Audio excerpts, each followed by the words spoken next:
Hi everybody, Rob with WePayOffDebt.ca, and I've got episode 4 for you of Living Debt-Free in Canada Q&A. So here we go. Another question off Facebook. The question is, can anyone recommend a good book or podcast that explains investment types and how they work in Canada specifically? We're only on baby step 2, and I want to go in informed. And before anyone angry faces me, I understand that this is a Dave Ramsey page, and he's not a Canadian, so I just need to adjust accordingly. So, question is investments in Canada following the Dave Ramsey plan. So first off, for anybody that's not aware, Dave Ramsey recommends the following investment type. He's from the States, and this is his plan. He says everybody should have their investments in 25% growth stock mutual funds, 25% growth and income stock mutual funds, 25% aggressive growth mutual funds, and 25% international mutual funds. So this is his plan. This is what he tells everyone to do, So let me share a little bit about what I know. This is hitting sort of where we're at right now, and I'll share a little bit about that. But I can tell you what I've learned so far. So first off, where are we at? We recently finished our fully funded emergency fund about almost a year ago now, and we did baby step 3B in between. So we saved up some money, bought a new used car, and did a couple other repairs and things like this around the house. At this point, we have started now baby steps 4, 5, and 6. And now with retirement specifically, it's a little weird for us because we both have mandatory pensions. We have chosen, because both of our businesses where we work are quite large, connected directly to the government, and they're managed fairly well. Excuse me. We've decided to count almost entirely the percentages they're putting in. Not entirely, but almost entirely. And so because of that, we've got a small amount. It works out to $500, $600 a month going into retirement right now. In addition to that, we've got our baby step 5, some kids' college money going out every month as well. Now, what are we going to do with that? At this point, I'm trying to find a mutual fund guy in Canada, because there's a couple issues we run into. First is the option of an index fund. Now, if you don't know what an index fund is, the biggest one is the S&P 500 index fund. And what that is just a fund that has the top 500 stocks as judged by S&P, Standard & Poor, the company. And so the S&P really is what the U.S. market does. Now, to put it in perspective for you, in 2017, the S&P did 19%. That's pretty amazing. In 2018, the S&P almost did 0. Like, it was very, very, very close to flat. And so over those 2 years, then what is that? Right? It's an average of 9.5%. That's still pretty good, right?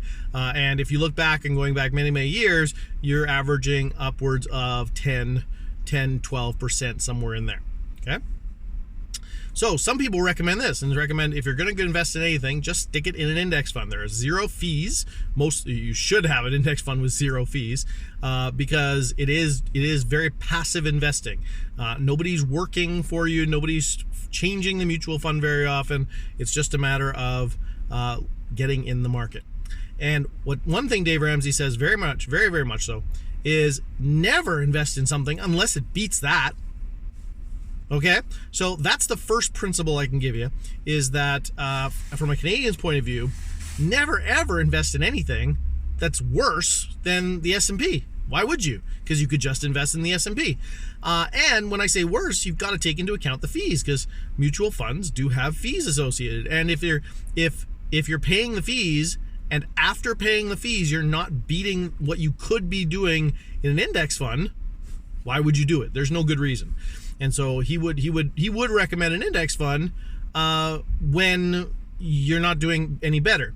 Now, here's the other issue, though. He gets better all the time. He's got mutual funds that are averaging much higher than 10, 12% over all these years. He's doing it. Now, what he claims, and he's gone over some data, and there's some great videos of him actually talking a lot about this, because people say all the time, you can't get 10, 12%. Yeah, you can. Now, so he goes through the data and he actually talks about where you're right, most mutual funds do not beat the index. So don't invest in those ones. Invest in the ones that do. And there are, I think the last data I heard was something like 1/3 of the mutual funds that he recommends actually beat the S&P. And so get one of those.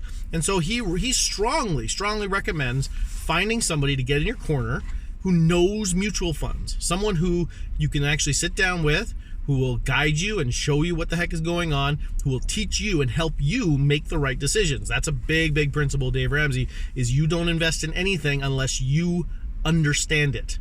You don't trust somebody. You don't say, okay, you handle my money and take care of it for me. Nope.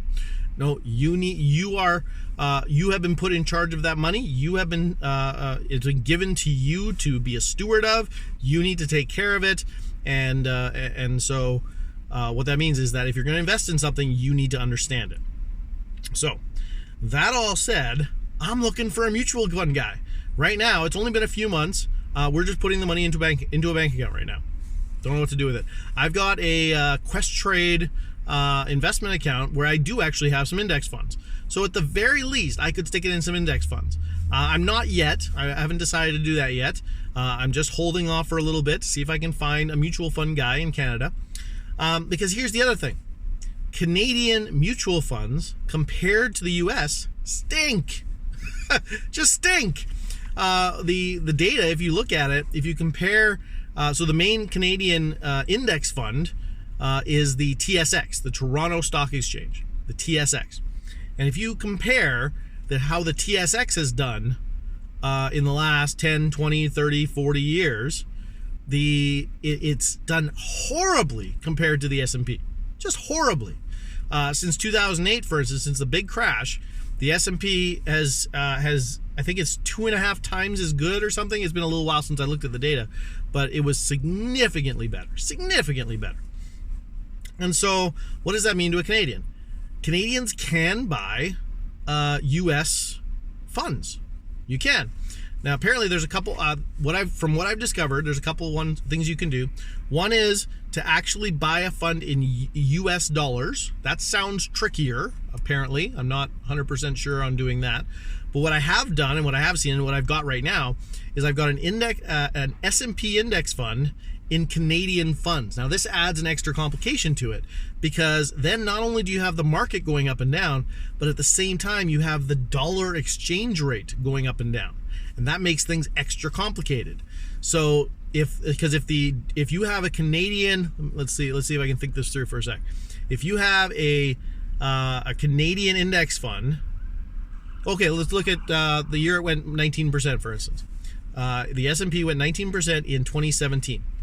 If over that same period, if you had a Canadian S&P index fund, and over that same period of time, the Canadian dollar compared to the US dollar, the Canadian dollar got stronger, then what you're going to experience is you're going to get less than 19%. If at the same, vice versa, if the stock market does 19% and at the same time the Canadian dollar got worse, US dollar was stronger, then that S&P fund is actually more valuable. Hope I said that right. And so yeah, there's an extra complication there with the exchange rate, which you got to be aware of. So all this said, what am I looking for? I'm looking for a guy who knows mutual funds, who knows managed mutual funds, and it's becoming more and more rare because so many people these days are dealing with just index funds. Another issue I ran into, my ex-financial advisor was with Investors Group, and they are moving more towards a fully managed model, as in you hand them the keys and they will do everything for you. And this is very anti-Dave Ramsey in the sense that you need to actually be in control of your money. He says all the time to talk about things like, don't put anything on autopilot. Don't trust any autopilot algorithm for determining where your money should go. You decide where your money should go. And I completely agree with that, is that we need to take personal responsibility for our money and put it where we think it's best suited.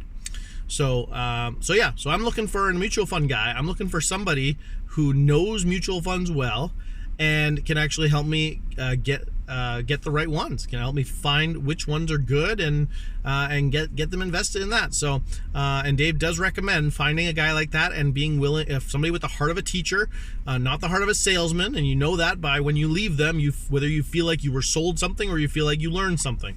Very, very important to have the heart of a teacher, where 80% of them usually have a heart of a salesman. So you got to be very, very careful with that. And actually find somebody who can help find these investments for you. Worst case scenario, you get an index fund. It's not horrible, but apparently you can do better. And this is the thing to ask. You can't, never ever use these things that are 2, 3, 5%, because you can always do an index fund. Now, let me clarify that. Never ever if you're going to leave it alone for at least 5 years. Because the number of times the S&P has been down in a 5-year period is very, very low. And so what that looks like in practice is that if you're going to leave it alone in 5 years, you're going to make more money in an S&P than anywhere else, than these little things like bonds or even a savings account of any kind of a bank offered TFSA or something like this. It's just not worth it. Hopefully that helps. Hopefully that gives you a little bit of information to get started. I know it's a very confusing topic and it's a very difficult topic. I'm not certified in any way. I'm not a certified financial planner or anything like that, just to clarify. I'm just a guy trying to make it through and live debt-free just like everybody else. So hopefully you find that useful. Good luck, and please comment below and let me know what you're doing. Let me know some success you're having. Let me know what you've done in Canada to invest and what success you've seen. Thanks so much. Have a good one. We'll talk to you again soon.